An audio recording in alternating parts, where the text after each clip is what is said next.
I think we're ready to get started. First of all, thank you for allowing me the opportunity to come and talk to you guys today. I'm Kathleen Kioussopoulos, and I am the director for our Human Research Protection Program here at Colorado State.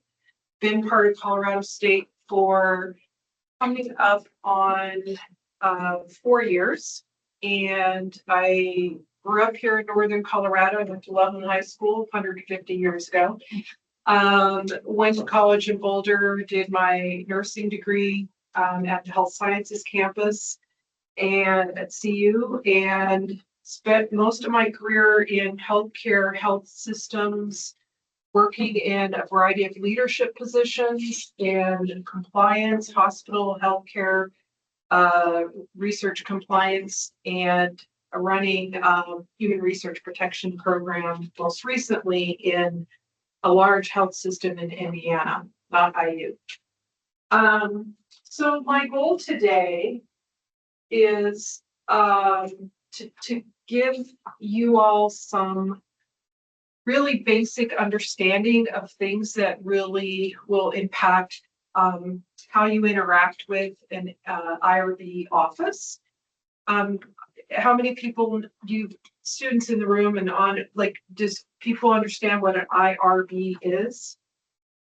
Institutional Review Board. So that's the technical term for a group of people who are designated to review human subject research that has a certain level of risk associated with it.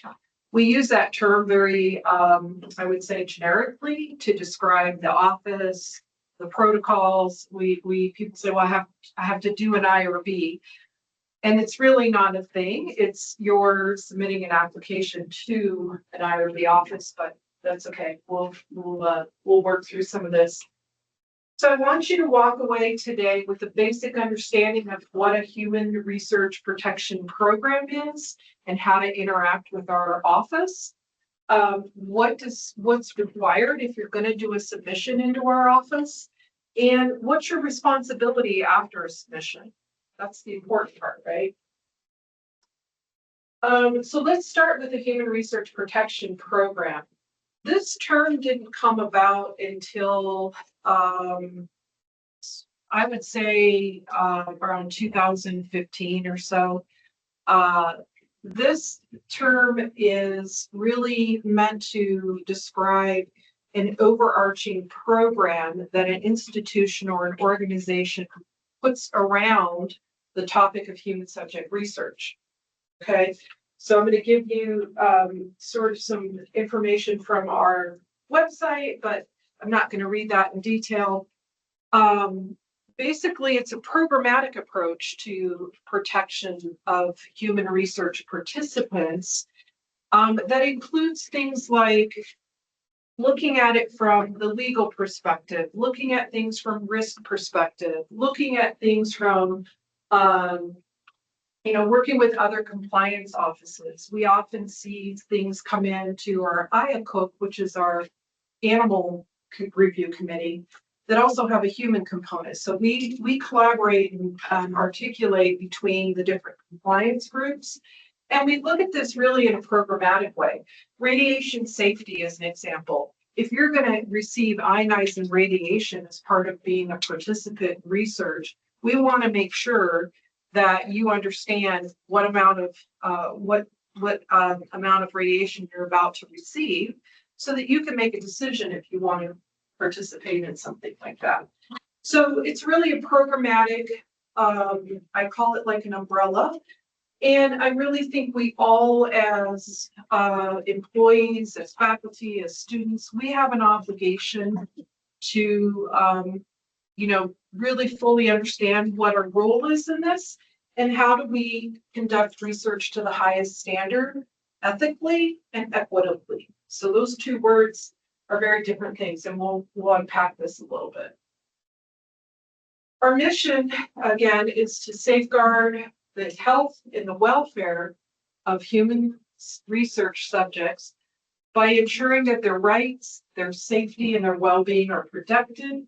I'm here to provide guidance, support to faculty, to you as students, and to people who conduct the research. So maybe they're graduate research assistants or undergraduates conducting, interacting with the human subject.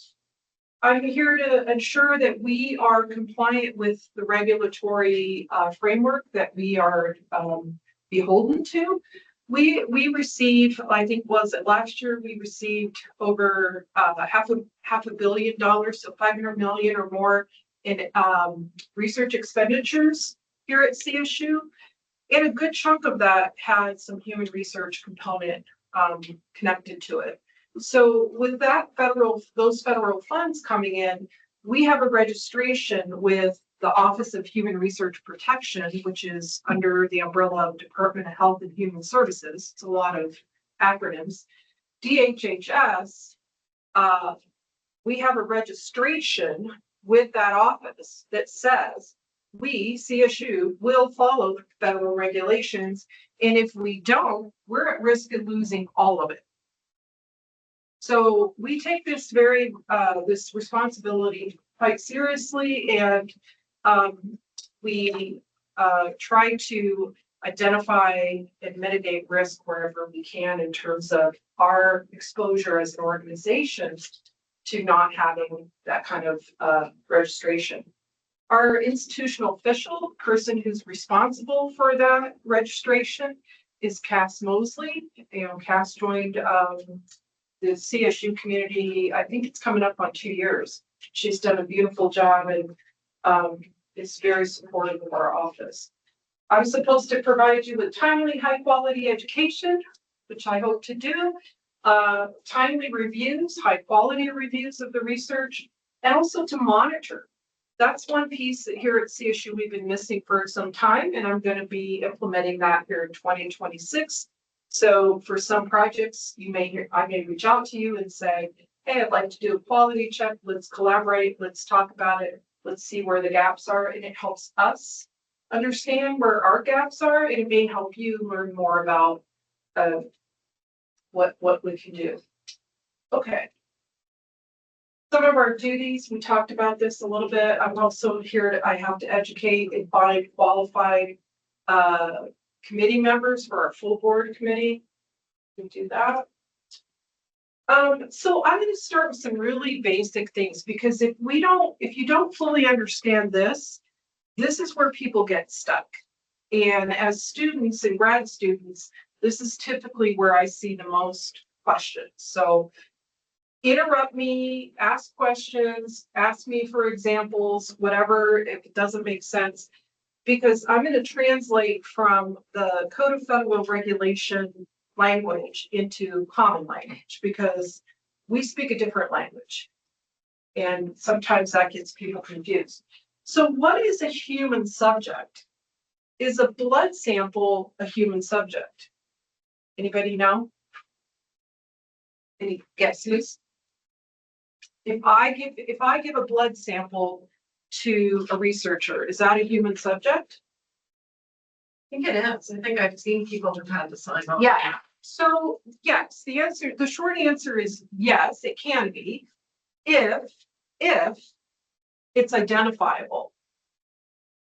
If you take a human subject, a blood specimen or a biospecimen, saliva, hair sample, DNA, any part of a person, and you scrub it completely of any way of identifying the person that's attached to it, it's no longer considered a human subject.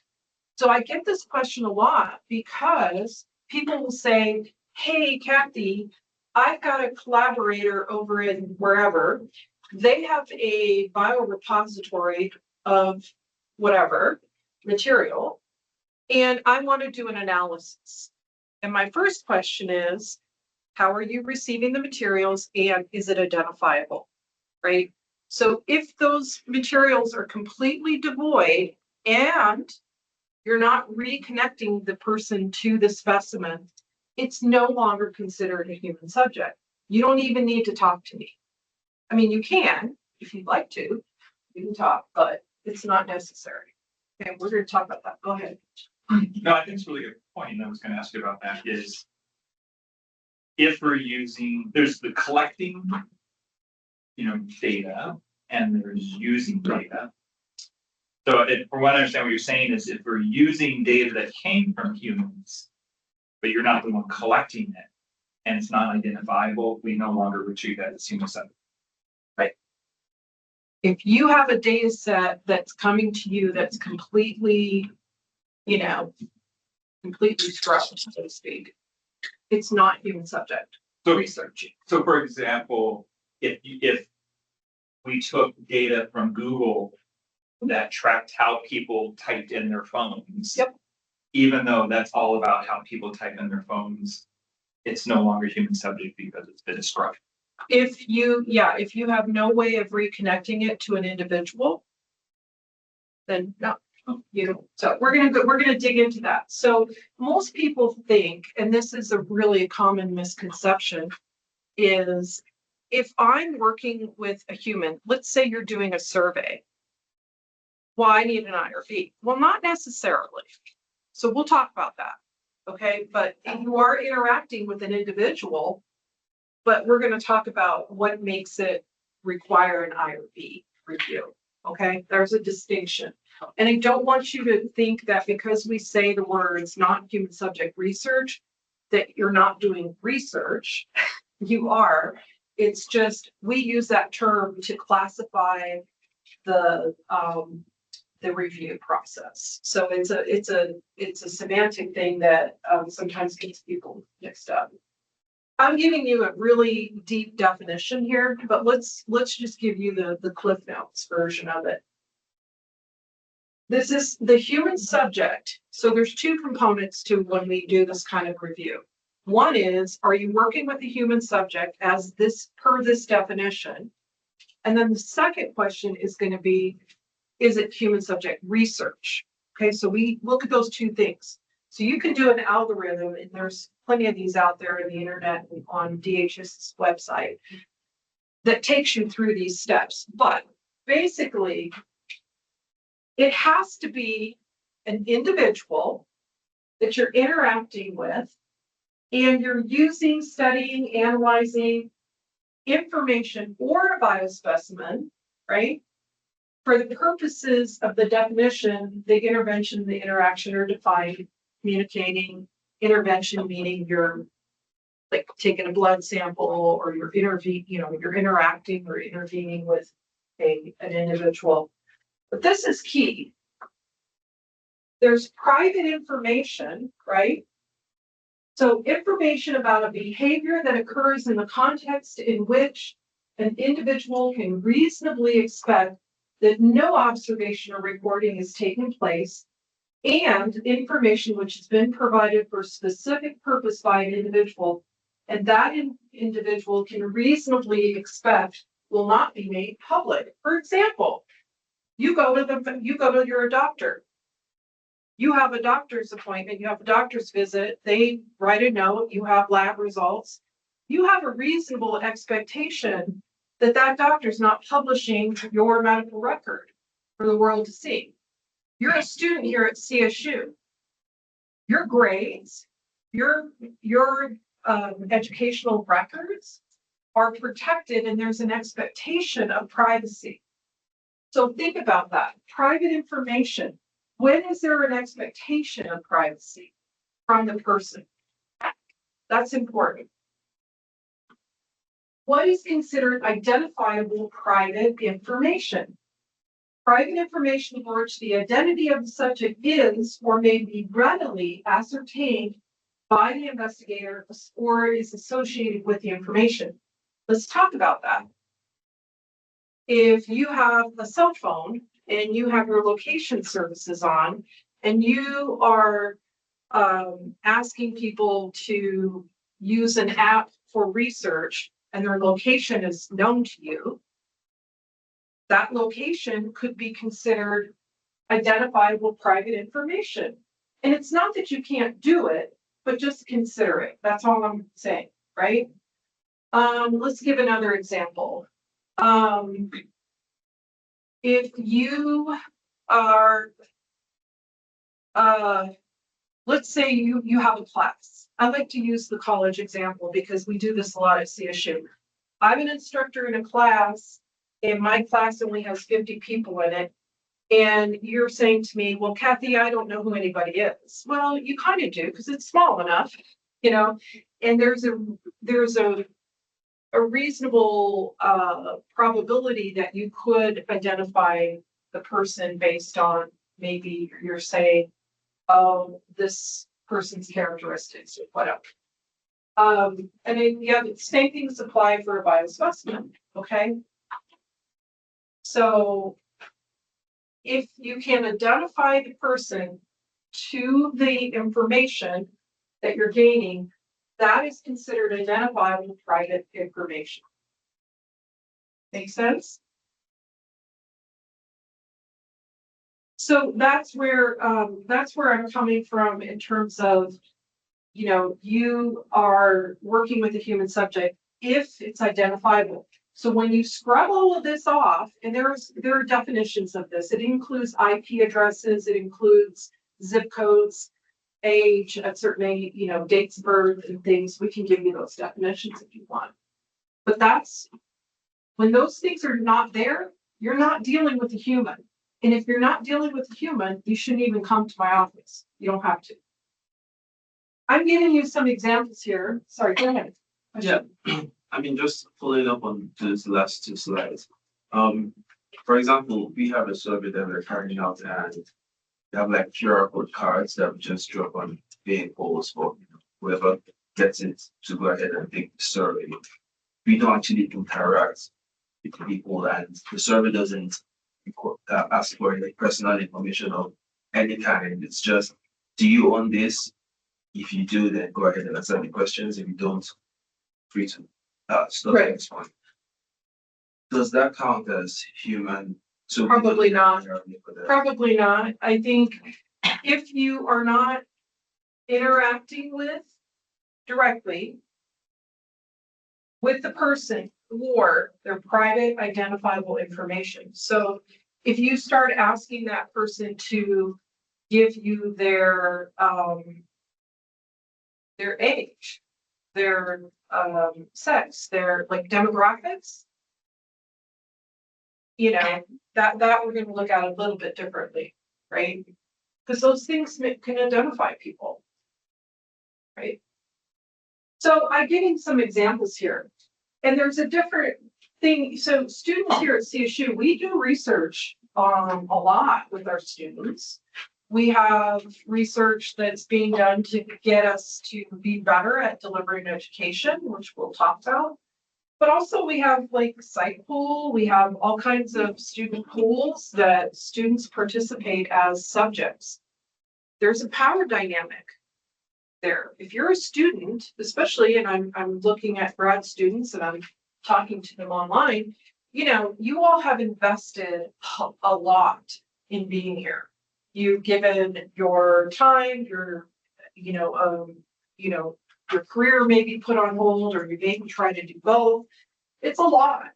And so there's a power dynamic when someone's approaching you to be in a study. If that person happens to be your advisor or someone in a position to have a little bit of control, if you will, over your future, there may be a feeling of coercion.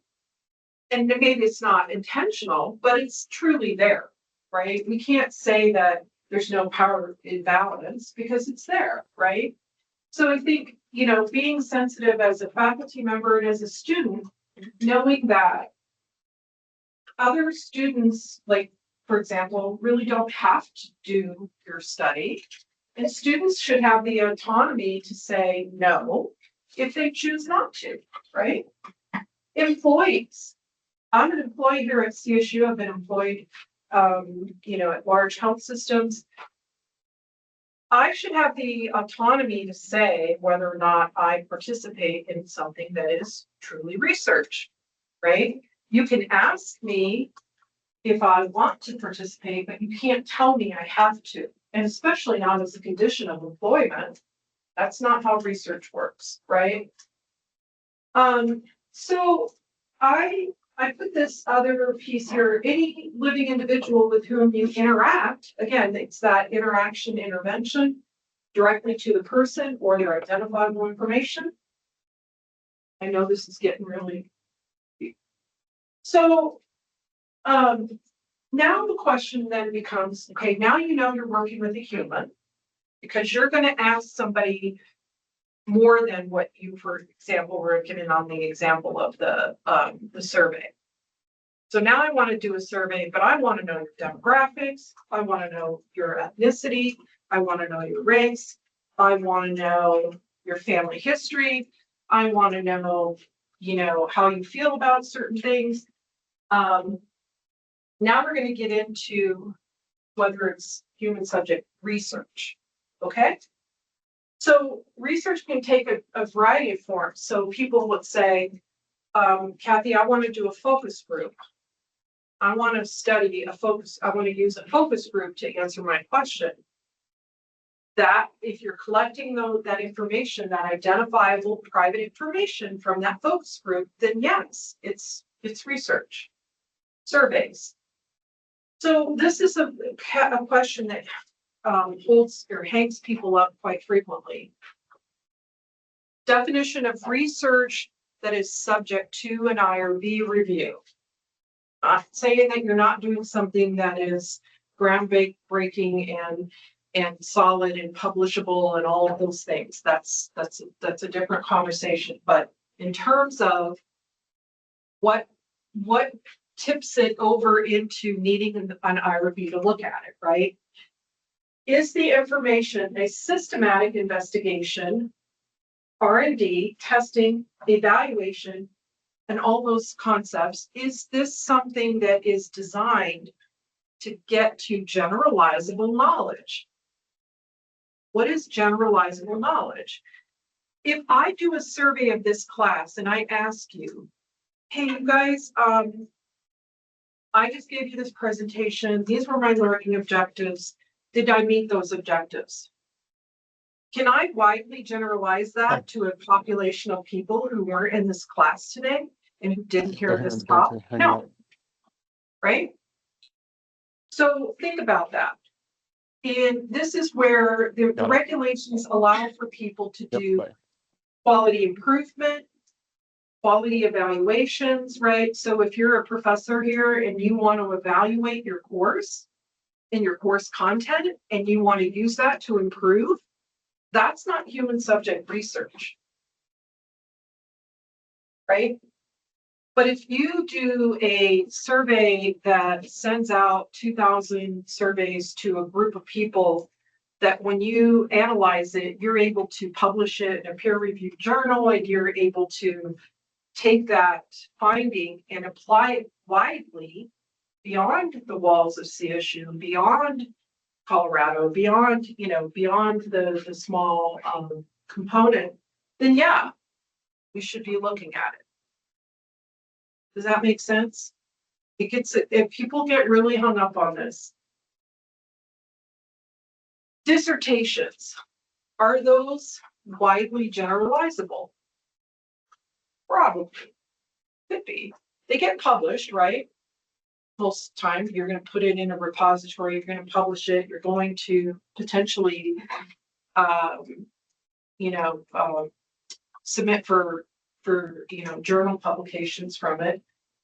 If there's an off chance that you're going to create generalizable knowledge, you can submit it to us and we can help you, right? It's not going to hurt anything, let's say it that way. I would rather you submit it and have us give it an exemption and really give a determination than for you to down the road find out like, oh, yeah, now I've decided that I got this data here, but now I want to use it down here. And the journal editor says, well, where's your IRB application? And then we can't go back retroactively and make something happen that hadn't passed. Let's unpack this a little bit more. So we've got to the point where your project involves identifiable information from a human being.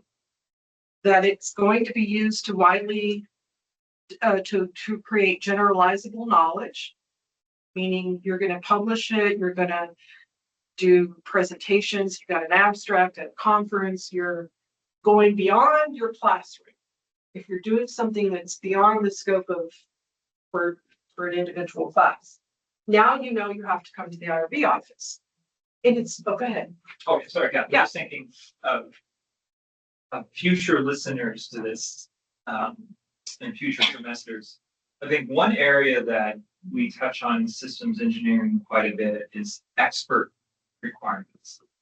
Right, so we use focus groups, we review the experts' knowledge about requirements of things like requirements of technologies, of requirements of size of the table, like requirements for things that are not about themselves, Right. but are about systems. Yes, So perfect. that's the gray area that often we run into. That's a perfect example. And I use that, sort of the concept of it's about whom or whom, whichever grammarly needed.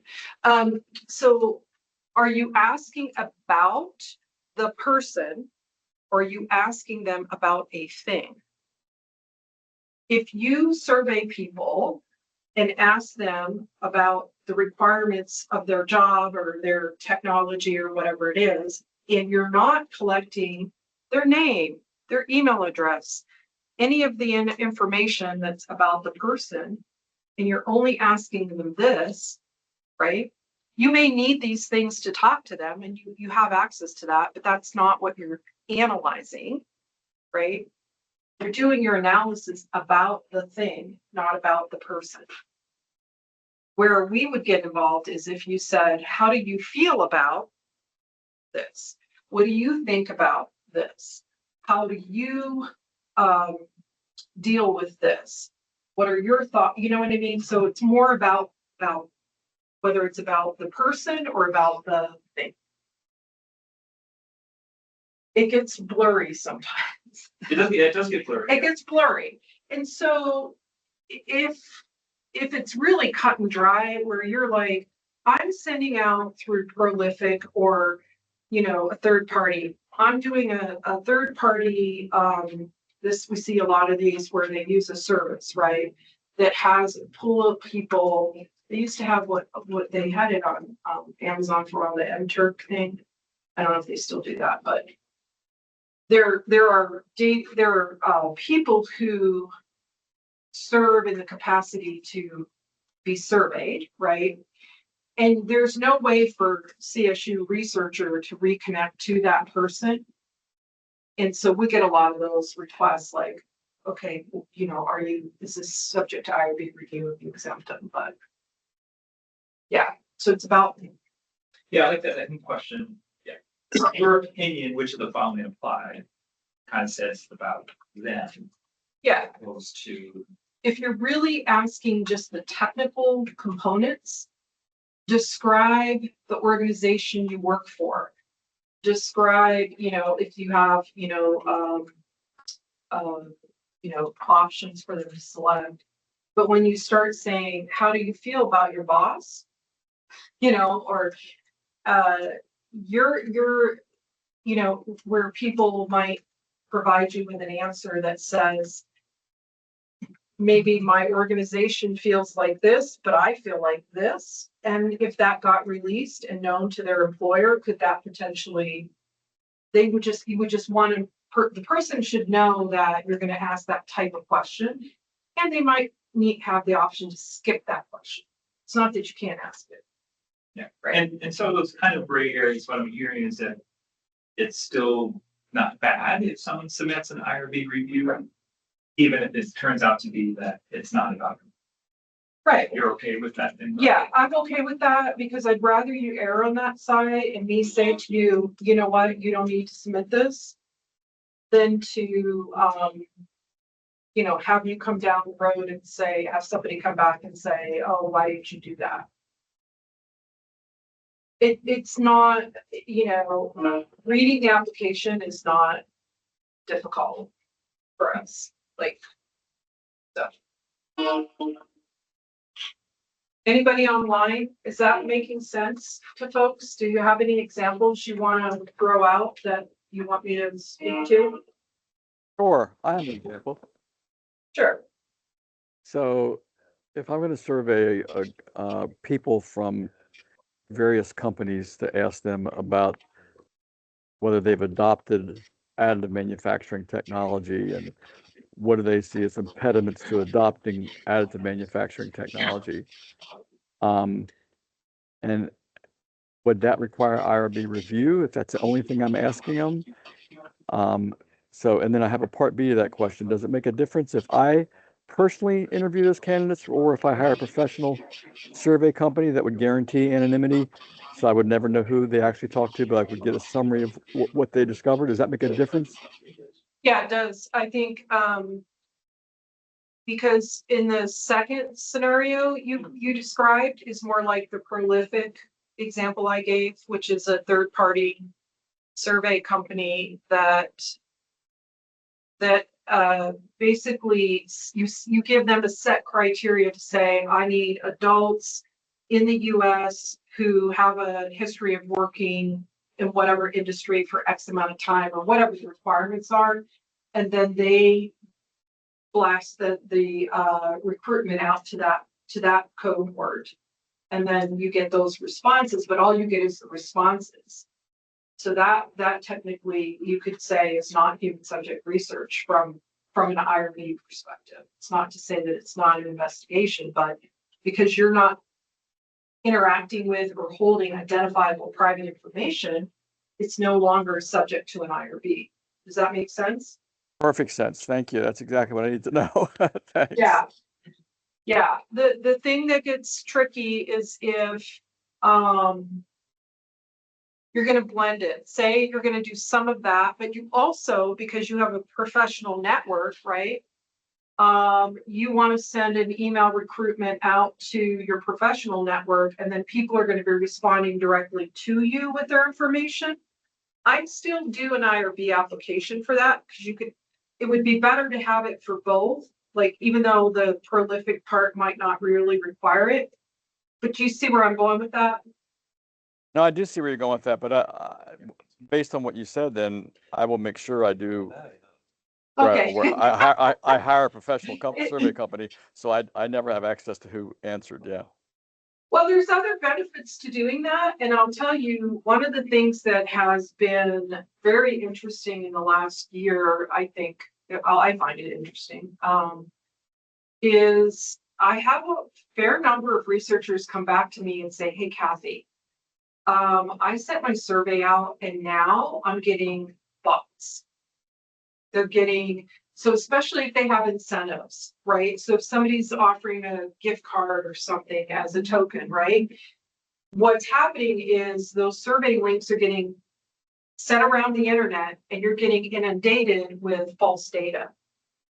That's a problem for your research. And I've had people say, well, Kathy, I know these are false submissions. Am I obligated to pay? And I say, absolutely not. You will not pay the people if they're not real people, number one. Number two, if they're sitting in an internet cafe in another country, trolling you for your gift cards, then no, that's not right. So you have to put safeguards in place. So in some ways, the vetting of that is potentially better if you use a third party, because they have built in the attention checks, the human captchas, and all the different, I'm not a computer person, but you understand? I do. I'm envisioning hiring a professional behavioral scientist that's an expert in Delphi studies, give them a list of 300 companies, tell them to randomly choose 50 of them and give me the results, but not tell me who they talked to. Right. Yeah. As long as you can, as long as you feel that the validity of that data is real for you to base your, you know what I mean? Like you've got that. It'll be real. Trust me, it'll be real. Yeah. No, and that's what I'm saying. Like, I actually feel like that's probably a better method than trying to do it yourself. Right. Because there are people who do this and do it well. And Why, beat your head against a wall? Right. Yeah, anybody else have another example?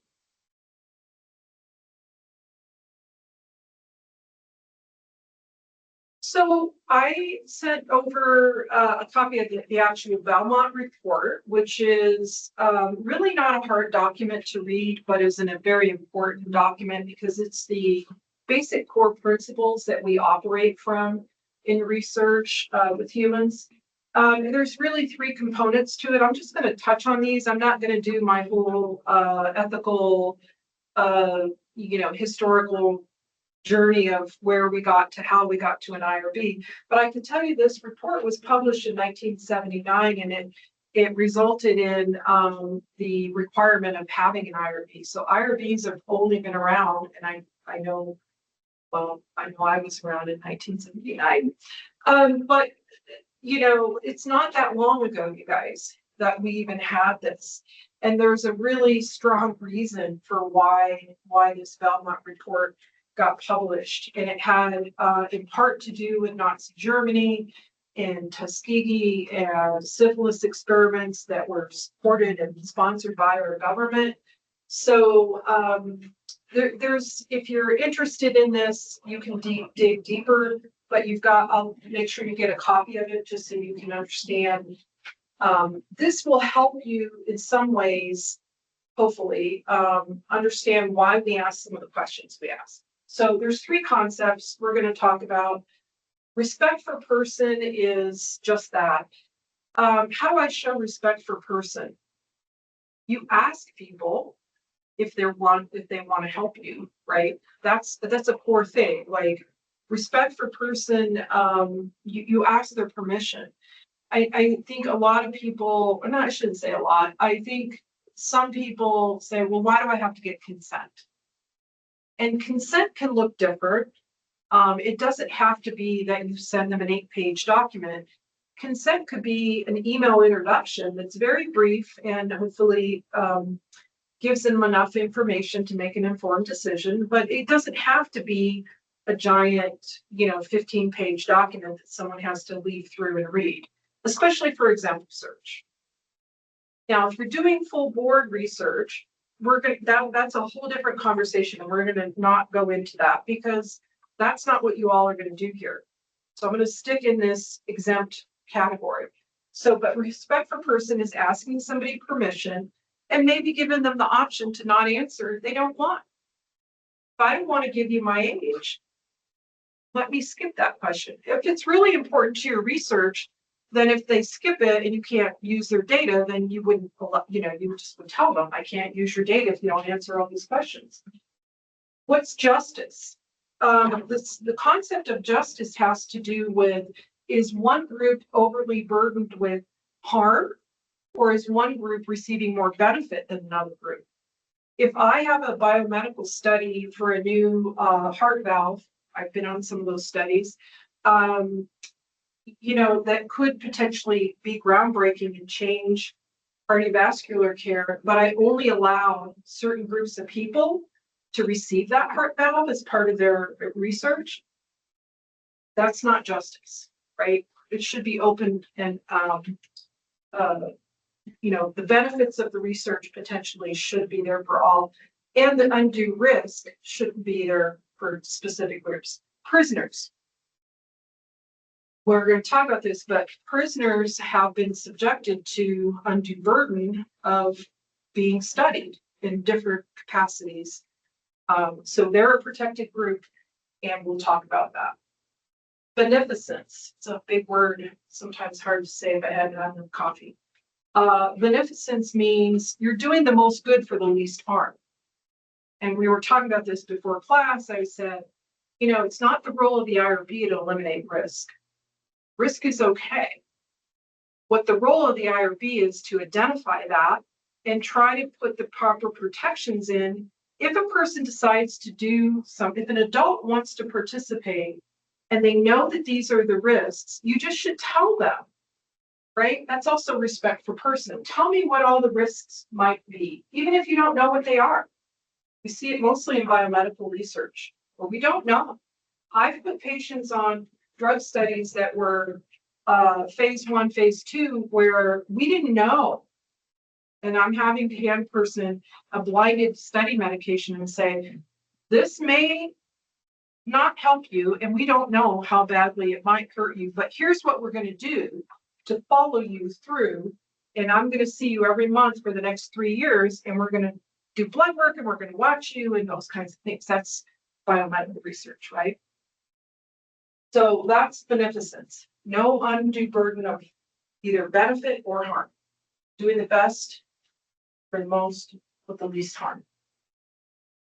Okay, so now we're going to submit the application. This is really, this will go quickly. It's how much time? Where am I? 45. 45. Okay. This is going to be hard to read in the room, but you're going to have a copy of these slides. I want you to gather everything that you need in advance, have everything ready and prepped before you start filling in your application in the quality system. And I'm going to, I shared the links for, in the last slide, there's a link to a sandbox for quality. Quality is a generic word that we use on campus for a software system that we use to manage a lot of things. So when I say quality, I'm talking about quality protocol, which is our IRB submission system. There's quality research, which is research proposals. There's quality finance. It just is what CSU's platform is for all these kinds of things. Gather your required documents. I'm going to show you where to find where those required documents are and where our templates are and where we've already done a lot of the work. All you have to do is put your information into it and attach it, right? Make sure that you list everyone you have on that protocol with you has already done their training. The city program is what we use. It's widely used.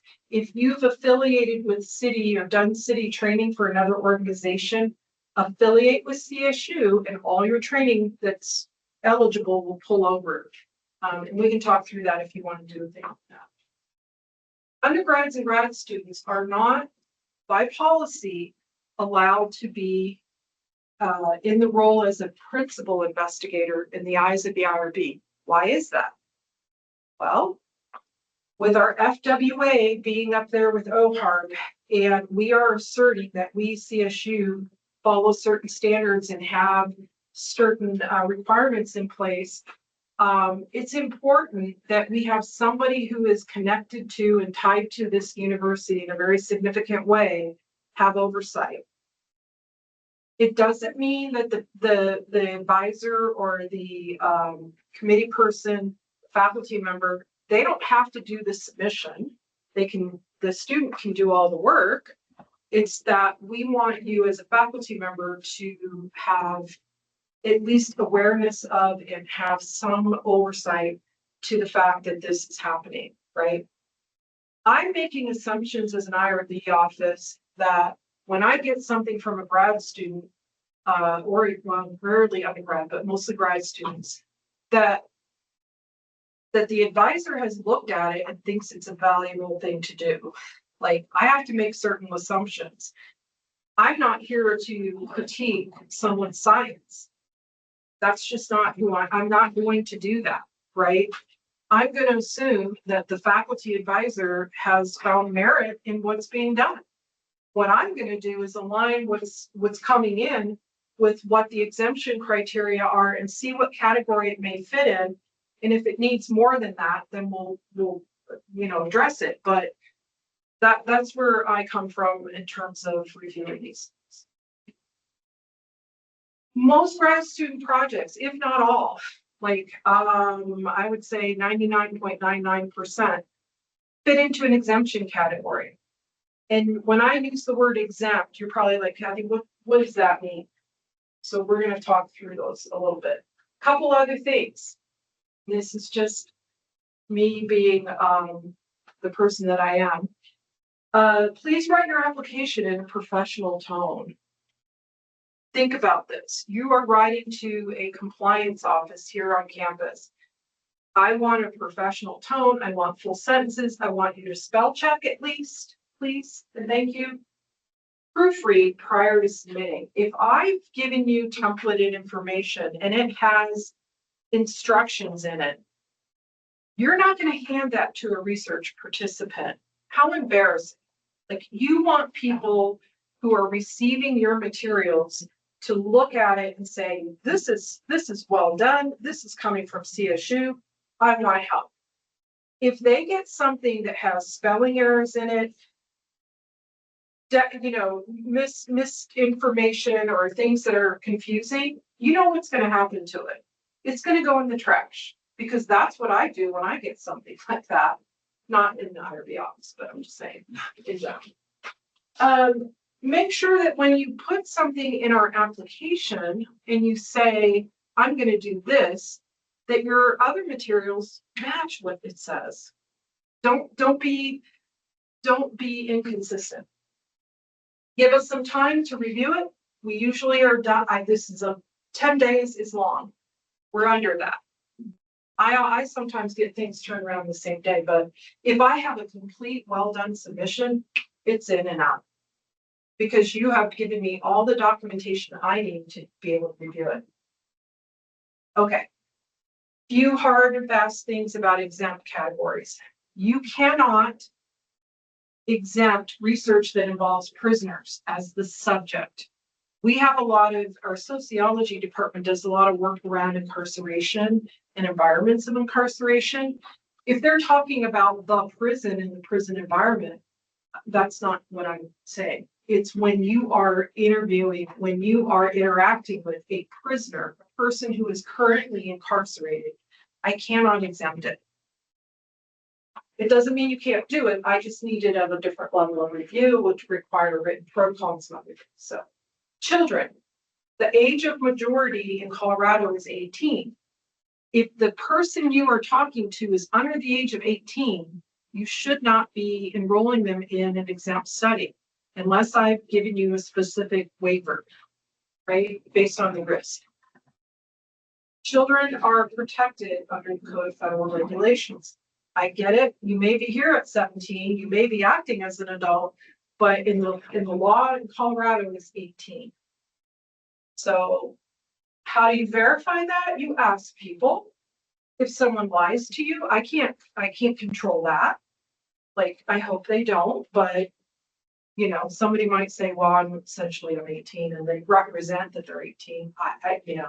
What can I say? People sometimes misrepresent. If your work is involving an FDA regulated product, what is FDA regulated? Well, drugs and devices. We don't do a lot of that here at CSU, but we do have some every once in a while. So I cannot exempt things that are subject to FDA regulation.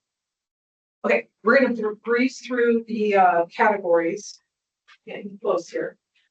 There are 4 basic categories that I want you to be aware of. I'm not going to read all the detail to you. I'm just going to breeze through these a bit. And you're going to bucket your work into one of these. Exempt category 1 is pedagogical research, meaning you're studying classroom technique, effectiveness, learning environments. Most students, unless you're in the School of Education, don't fall into this category, grad students, but your professors might. Category 1. Category 2 is the most common.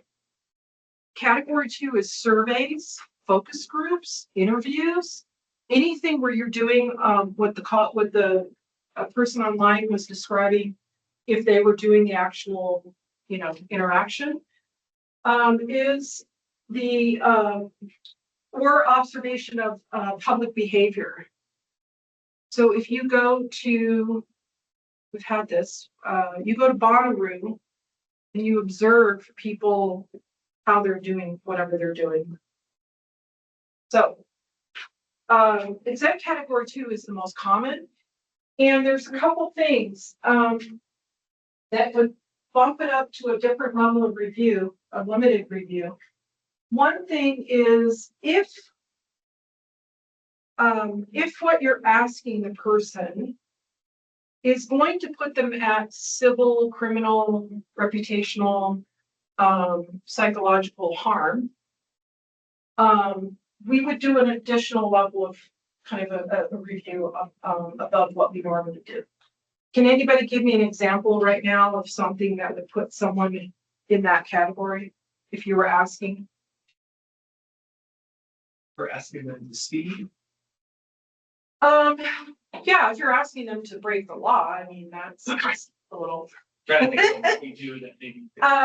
You know, I use the example of someone's legal status here in the US.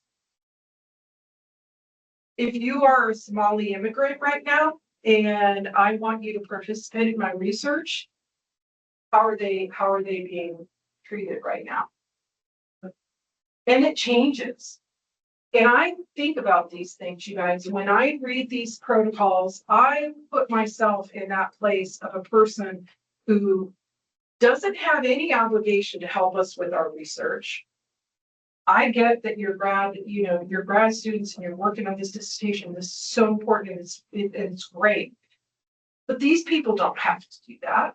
And if we're going to ask somebody in one of that's in these, spaces of, for example, we have a Latino population here in Colorado. We have migrant workers. We have people who are now afraid to go to church and who are afraid to go to school. And if I'm asking them to identify that whether they're Hispanic or non-Hispanic, like, why? Do you need that information? And are they having to provide you with, additional information that maybe they shouldn't or don't have to?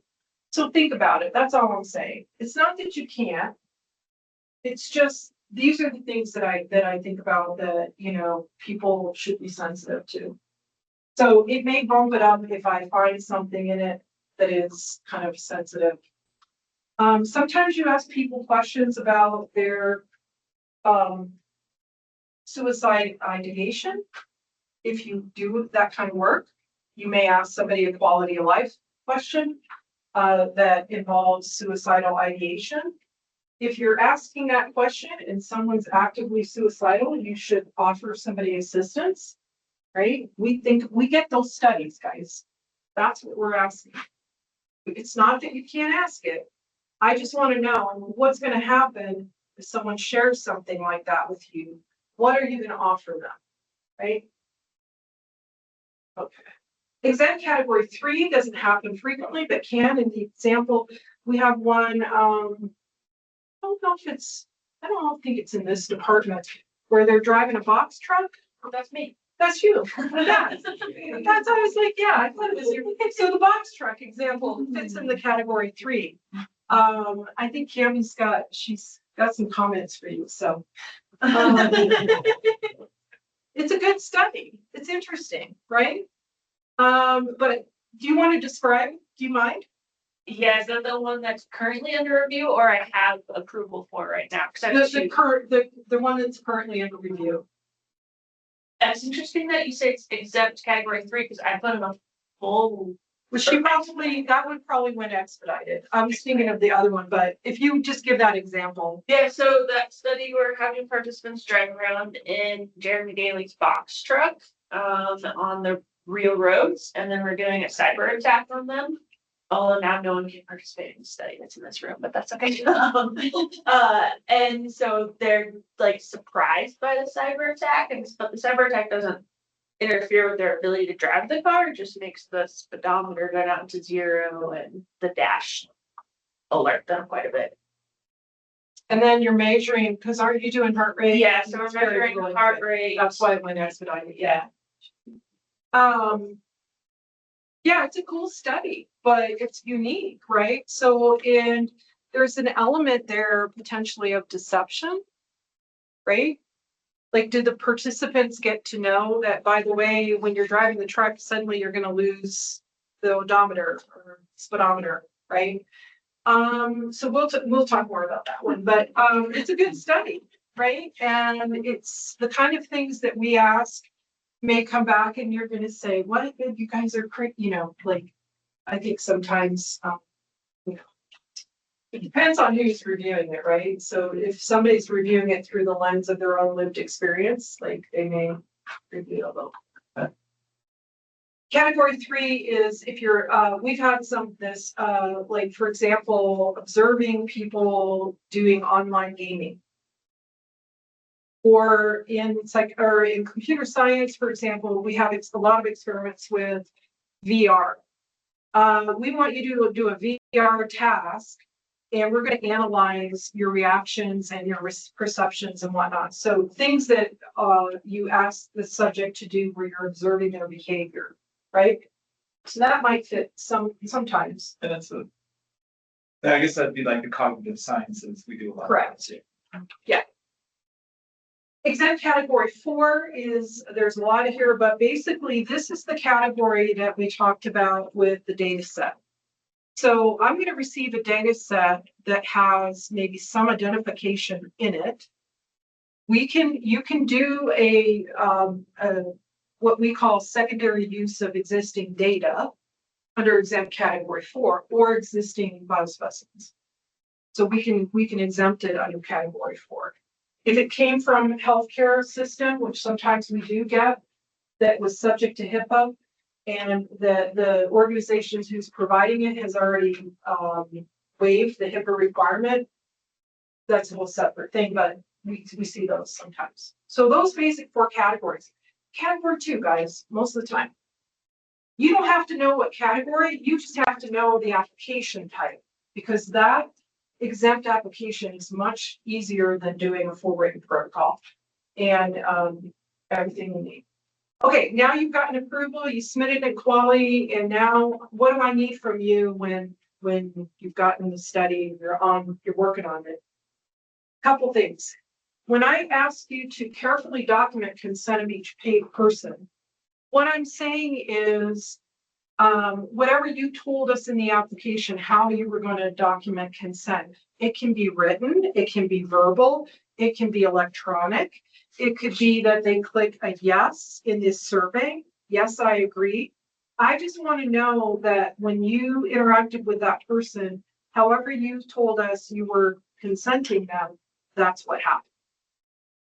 Make sense? Okay. Maintain your training. Everybody loves the city program, right? It's just one thing that we can do as an organization to show the OHRP that we met a certain standard.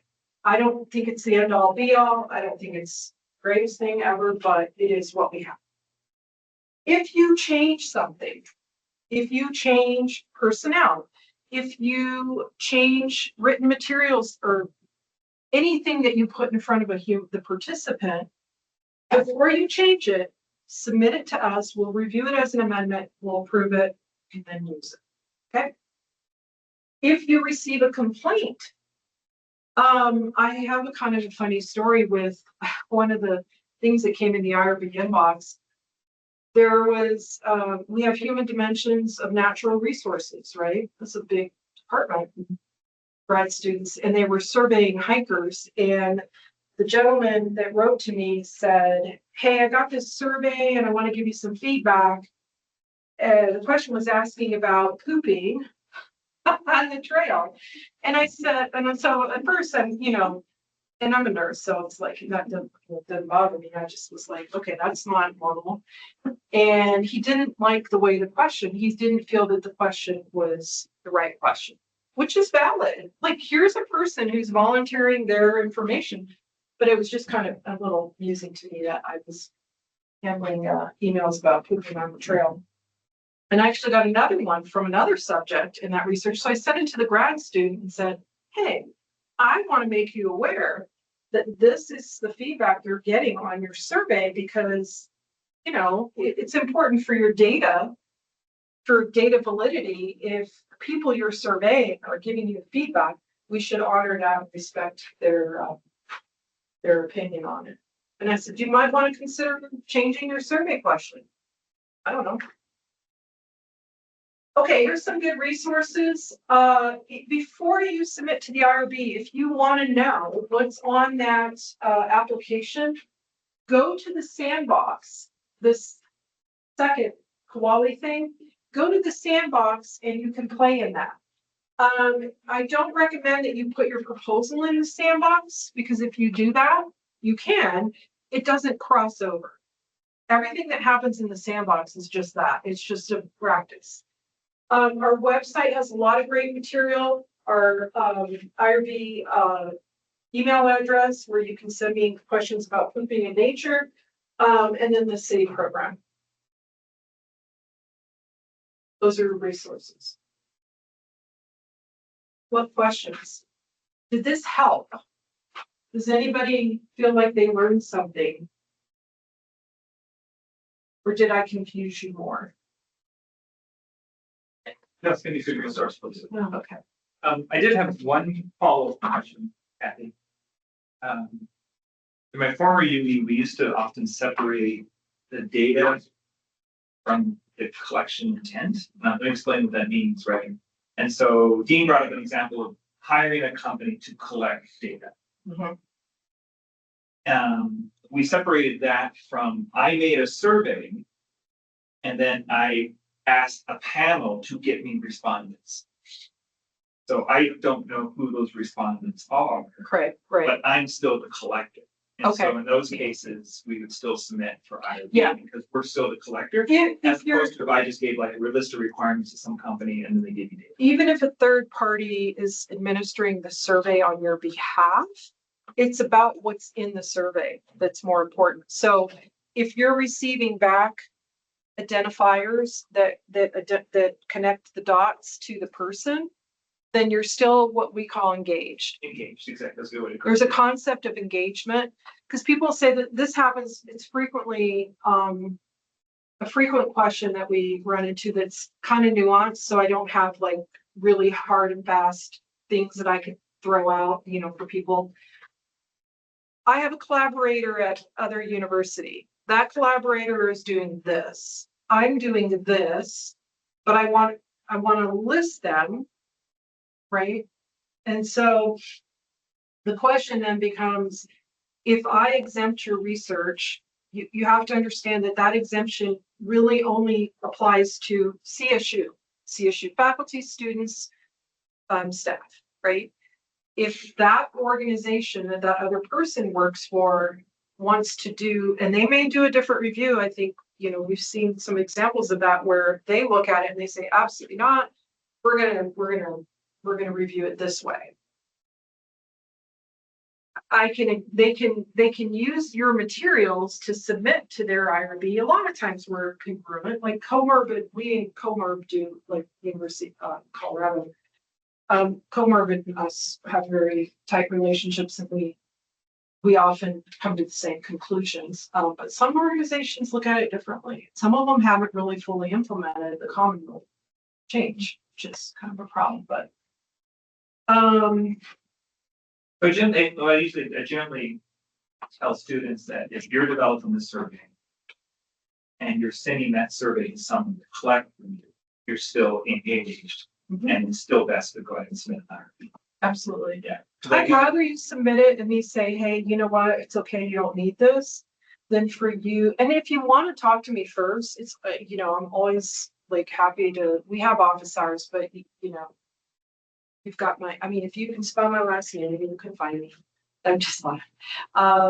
So yeah, I'm happy to meet with people and talk it through, because a lot of times there's nuances that we don't necessarily, it's difficult to ask all the questions that could possibly be asked. And then because you don't want the application to be 25 pages. We've really condensed. We have gotten this down to what is required by regulation. And then the rest of it, we've kind of said, listen, sometimes we have to let go. But you had a question? Oh, no, I did. Oh, okay. Anybody else? Did that help? Do you think at least, I don't know what your projects are, so I'm curious. And I wasn't really fluent in systems engineering before, I came to CSU, because I come from a biomedical background, but it's been fascinating to see the projects and the questions and what the work that you're doing is amazing. So thank you for being here. And if I can do anything to make your experience here better, let me know. I'm happy to. Thank you. Thank you. Thank you. Thank you. Thanks much. Hey, pizza's in the mail.